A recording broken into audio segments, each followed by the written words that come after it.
Oke, kita lanjutkan kembali dua sisi malam hari ini. Sebelum saya lanjut diskusi, saya ingin menghadirkan ini bagaimana kembali ke tema kita ini bagaimana kan nasib Anies usai Oktober nanti. Ada beberapa yang mulai banyak berkomentar di media massa dan media sosial. Kita lihat yang berikut ini terlebih dahulu ya. Ini tak punya jabatan jelang Pilpres 2024, Anies untung atau buntung? Oke, kemudian jabatan Anies berakhir tahun ini, bagaimana nasib karir politiknya? Giring Ganesa ingatkan Oktober ada yang tumbang, balas Anies. Ya ini masih menggantung ya, satu lagi. Nasib buruk membayangi Anies, Baswedan dan Ganjar Pranowo menuju Pilpres 2024. Wah, ini jadi pertanyaan publik selanjutnya setelah 2024 kalau versinya PSI itu tumbang, tapi kalau versi Babe Haikal itu selesai masa tugasnya, masa baktinya. Nah ini nasibnya seperti apa kira-kira usai Pertama, Oktober? kita tuh nggak pernah gitu loh ngoyo-ngoyo 2024 mesti gimana nih, 2024 mesti gimana nih, nggak pernah tuh sama sekali. Kita selesaikan semua tugas, selesaikan semua janji-janji dan kalau bisa melebihi dari semua yang dijanjikan. Dan akhirnya Jakarta lebih indah, lebih gembira rakyatnya, lebih happy rakyatnya. Itu yang kita pikirin. Bukan bagaimana nanti 2024 harus jadi presiden, siapa yang dukung, partai mana yang dukung. Tapi nggak bisa dipungkiri. Kita ke situ Benar. serius. Oke, dari versinya mungkin tidak peduli, tapi tidak bisa dipungkiri bahwa memang sosok Anies dilirik kiri kanan kan, bahkan juga kenapa PSI akhirnya. Itulah sebabnya karena beliau memang berprestasi. Beliau dari 100 tokoh dunia yang 100 tokoh dunia yang cerdas, jadi 100 tokoh dari dunia loh ya yang memilih. Ya, jadi artinya tidak mungkin juga tidak bisa bicara 2024. Ya andai kata umpamanya dipercaya ya jadi, kalau nggak dipercaya nggak apa-apa, kok nggak ada masalah gitu loh. Kenapa ditakutin Indonesia masuk jurang kalau Anies yang jadi pemimpin, Indonesia jadi intoleran. Siapa yang intoleran? Apa Anies itu meresmikan gereja? Zaman Pak Anies lah ada karusel, zaman Pak Anies lah ada pembakaran mayat bagi agama-agama yang lain di Jakarta. Di mana gitu loh. Anies tidak ada hubungannya dengan 212. Kalau ternyata tadi Pak Arya Bima mengatakan diuntungkan, ya betul. Dan beliau juga udah sampaikan, jangankan Anies, siapapun lawan Ahok akan menang pada waktu itu. Dan kita pun pada waktu itu kampanye untuk Pak AHY kok gitu loh. Jadi cerdaslah sedikit gitu loh. Jangan semua dihubung-hubungkan. Siapa yang intoleran itu siapa? Anggi tahu nggak?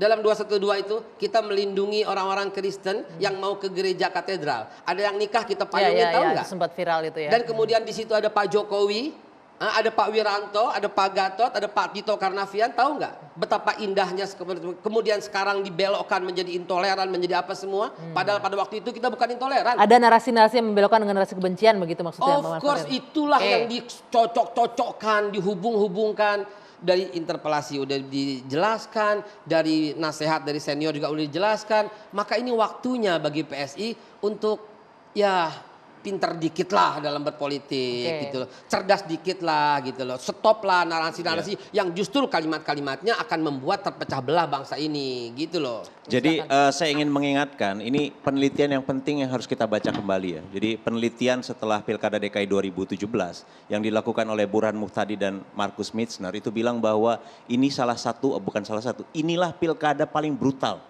yang menggunakan isu SARA, isu sektarian.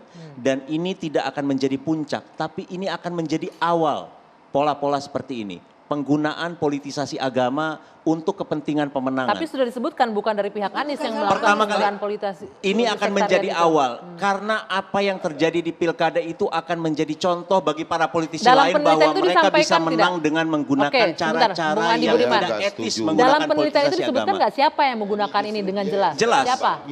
bahwa yang memanfaatkan dan yang membangkitkan itu jelas PSI loh ya. silakan baca bahwa yang mengambil keuntungan dari ini tentu adalah pasangan Anies Baswedan. Yang membangkitkan itu PSI loh ya. Itu sudah jelas. Itu adalah semangat itu adalah hasil penelitian. Masyarakat Jakarta. Itu adalah hasil penelitian ilmiah. Silakan dibantah.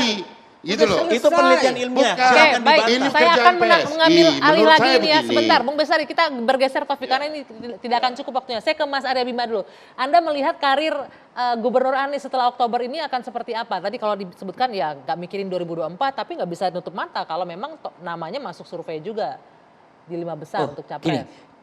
Demokrasi itu akan memberikan ruang rakyat. Mungkin kalau karena ini posisi kota Jakarta yang secara politis, secara ekonomis Sangat seksi ini menjadi sorotan bahkan, ini ya. luar negeri menjadi sorotan, itu rakyat akan menguji berbagai hal janji Anies dengan bukti. Ini yang penting dicatat dalam waktu yang tinggal mungkin 8 bulan ya. Sebentar. Itu Anies akan harus mengejar banyak hal untuk hal-hal yang pernah dijanjikan dan tentunya harus menjadi bukti itu ada satu keberhasilan Anies. Itu yang dikatakan dia moncer sebagai gubernur. Dan apakah nanti dia akan tetap moncer pasca masih tidak menjadi gubernur? Gini, gubernur kan jabatan. Ya. Tidak semua pemimpin punya jabatan. Tidak semua gubernur adalah pemimpin. Nah, Anies akan diuji. Dia hanya seorang yang punya jabatan kemudian moncer atau dia seorang pemimpin. Oke. Pemimpin Kita tidak lihat. harus punya jabatan, tapi dia adalah seorang yang punya visi ke depan. Oke. Anies punya Terakhir. kemampuan sebenarnya merangkai berbagai hal dengan kata-kata dan kalimat yang baik. Oke. Nah, tinggal bagaimana rakyat menunggu selesai gubernur nanti apa yang sudah dia kerjakan dan Oke. itu akan menjadi kata moncer lanjut atau tidak. Saya Baik, gitu. titik. Itu yang akan kita lihat nanti setelah Oktober. Bukan lagi memainkan isu sara, intoleran gitu loh. Ya, Seperti tapi yang selama ini kita dimainkan. sepakat Bang ya bahwa Memang kita pilkada sepakat. dulu ada sesuatu yang tidak kita kendaki bersama. Betul sekali. Saya Tapi- sepakat. Tapi tapi bukan penyebabnya dilakukan adalah jangan ada sampai- salah seorang gubernur yang menghina surat Al-Maidah. Ya. Itu penyebabnya. Itu Jangan dulu. lupa gitu loh. Jangan lupa. Iya, Itu penyebabnya. kita sama. sepakat dan Kalau itu nggak ada bergulir. nggak jadi. Menjadi sangat Anies brutal. cuma kebetulan.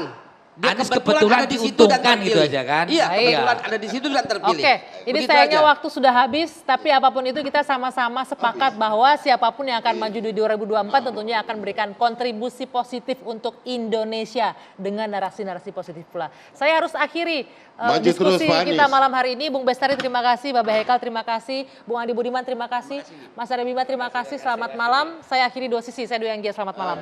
Sampai jumpa.